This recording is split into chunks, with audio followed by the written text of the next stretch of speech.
All right, welcome to Talking Stock, the new name for our podcast slash video series. Taking Stock, John. Taking Stock. We had lots of versions. We've settled on Taking Stock. Incredibly clever. It's already an incredible success. I think we've had 10, maybe 12 views on our first one. Up to 42. We might be at 42. It's all up from here. You know what? You start somewhere, right?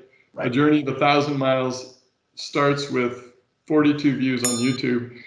Okay, so I know that we've talked about a couple of different themes to talk about today. I think all of which are kind of the after effects of COVID. So areas that will be potentially, they were in some ways kind of trends that were going anyway, that were accelerated by COVID. The first one, I know you've been looking into this, is Robinhood. Yeah, Robinhood. So I referenced it in the last podcast. It's that free stock trading app where you can trade individual securities. Really interesting. And I mentioned this briefly last time, but you always have to think when somebody says something is free, there's always a catch.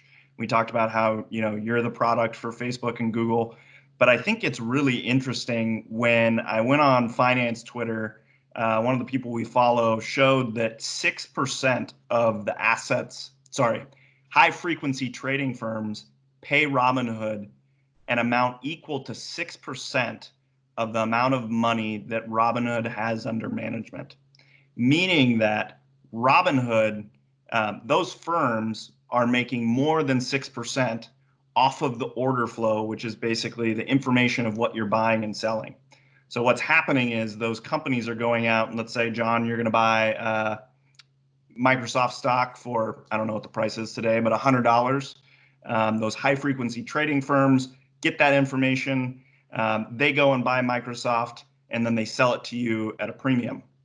And that transaction cost adds up quite a bit. And so when people kind of think of, well, it's free, your hackles have to go up, right? There's some things that are free, but if it's a business, especially one that's filing for an IPO, they're making money somehow. The other ways are obviously interest they charge on margin loans and then lending out excess cash. But so it's pretty interesting to see the numbers. It's free as far as you know. Correct. Right. The cost is hidden. Yeah. So. Go ahead. One stock you were talking about, and since we're on the topic of individual stocks, I've used this. It's been pretty consistent for a while now, but Domino's Pizza is maybe the top performing or one of the top performing stocks over the last 10 years, and it's not even close. I think there's 3 or 4 companies that have beat Domino's, but it was number 5. So an incredibly well-performing stock. But the really impressive thing is when we think about like the last 10 years, you think tech stocks. Right. Well, if I asked you what are the top 5 performing stocks or anybody, they'd probably say Facebook, Apple, Amazon, Google. Right. And Netflix was pretty close. It was, one of the over the last 10. And the other interesting thing is that Domino's, their IPO was actually 2 weeks before Google's in 2004. And over the course of that time, Domino's stock performance is many thousands of % more than Google's. So I listened to a really interesting podcast that talked about what were the reasons for that. What did Domino's do? And part of it was just redoing their recipe, right? Making their pizza taste good. And they made a big deal out of going to their customers and saying, "Hey, we made a terrible product, and now we fixed it." So just that radical transparency and honesty. But also they took all this technology that's out there and started applying it to their business. So much so that now the CEO of Domino's basically says that they're a tech firm, right? Who happens to make pizza. And some of the things that they did were to normally franchises get to sort of go source their own technology as long as it's within the parameters that the company sets. Well, what Domino's did was they said, no, you use our technology. So they had control over that technology, which allowed them to iterate and improve on it really, really rapidly. So, all the point of sale machines that like their drivers were using were really pretty good. And the other thing they did, I used the app the other day. My kids didn't even know about delivery pizza, but obviously in the time of COVID, they thought it was super cool that we could, have a pizza delivered to our house. But it was really awesome. It was like as soon as I put through the order, it told me what the person's name was who was making the pizza, where it was in the process of being made, when it was out for delivery. And it's kind of what Delta did with baggage claim. They sort of tell you where your bag is. Just kind of really cool little novel ways of differentiating themselves. Right, because I mean, if you're making pizza, what's the difference between Domino's and Pizza Hut and Papa John's, right? I mean, it's commoditized. They're all the same. Like we're probably going to get a bunch of hate mail because I just said that, but from all the Papa John's fans. But it's commoditized. How do you differentiate yourself? Well, with things like your app, with delivery time, all those, and they're really focused on that. But in some ways they own it. So you think too about like some of these restaurants that are using third-party delivery services like DoorDash. Not only are they pretty expensive and it cuts way into your margin, but you have a lot less control.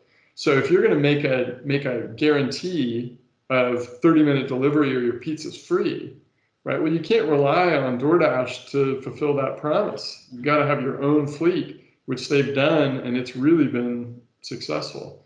So I think we're going to see. You and I both saw the receipt from a DoorDash. It was sort of the monthly revenue statement to a restaurant from DoorDash, and I mean their cut. It was something like 60 or 70% of the gross revenue went to DoorDash through sort of ancillary fees and such. But I was just blown away at how expensive it was for restaurant owners. Yeah. But I think more and more we are going to be, instead of the tech companies being the ones that are driving the innovation, and they may continue to do that. But what you're going to see, I think, is more companies like Domino's who are applying technology to just improve their customer experience and have that be the sort of the real differentiator. So yeah, it's been interesting. And again, it's like this thing that was ongoing, but COVID really accelerated it as we all sit home. Because people didn't have a choice.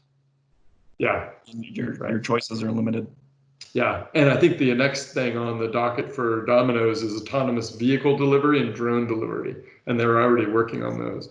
Well, you showed me a picture of the Domino's robot, and that thing is a lot friendlier than those Boston Dynamics. I don't even know what those things are. Sort of the hounds from hell that sort of walk around that follow people through parks. So making sure you're wearing a mask. Right. Yeah.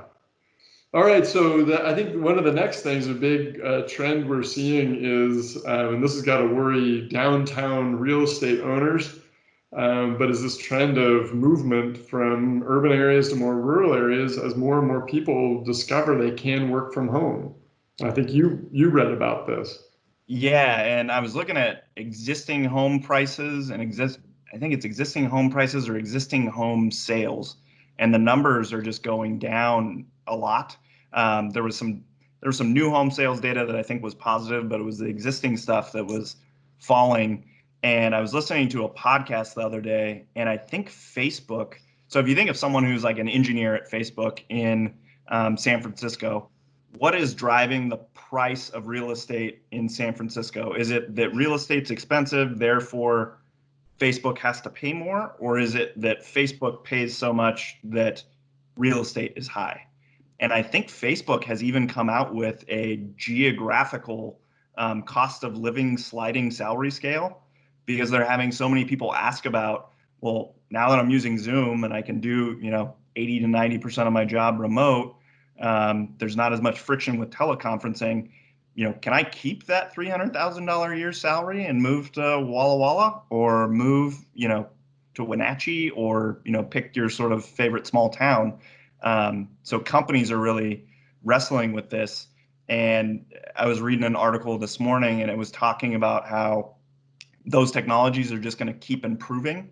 And I think a lot of us, especially during this pandemic, it's a pretty good indicator for the success of a company if the name of it becomes a verb, right? You say, oh, go Google it.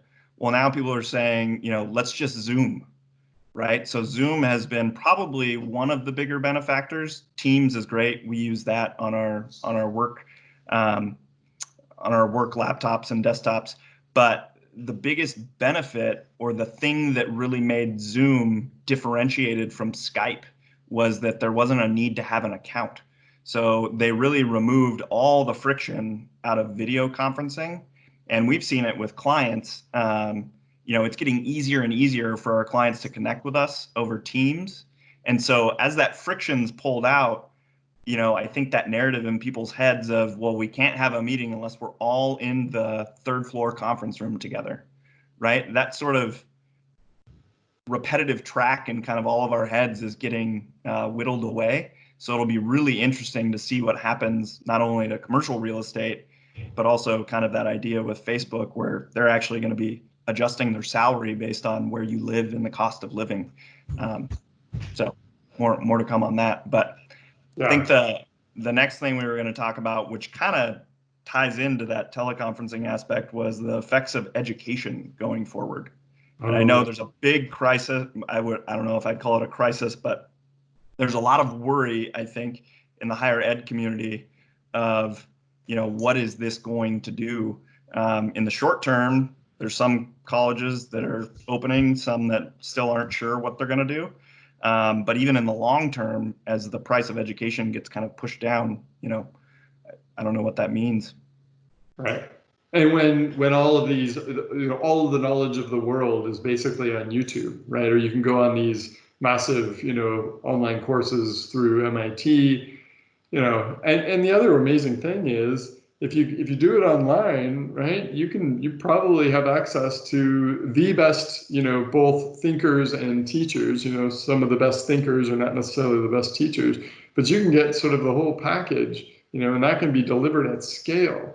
Right. So I think the future of education is, you brought up the point, if somebody walks up to Elon Musk and wants to get a job at SpaceX, and right. One candidate graduated from MIT through the traditional path, and the other one did it all on their own and showed the initiative to go through all the same coursework, but on their own, passed all the courses, took all the tests, and did it while they were working. Who is that long-term worker who shows initiative, right? Particularly to, you get some of these tech entrepreneurs who, a lot of them didn't finish, college. Right. They don't care what you did. They care what you're going to do. And I remember we went to a conference where one of the speakers said resumes were his biggest enemy a little bit, because he wanted people that were going to work really hard. So I think that shows initiative if you were to do that on your own. But yeah, and right now I'm getting my master's through Golden Gate University, which is primarily online. All the participants are.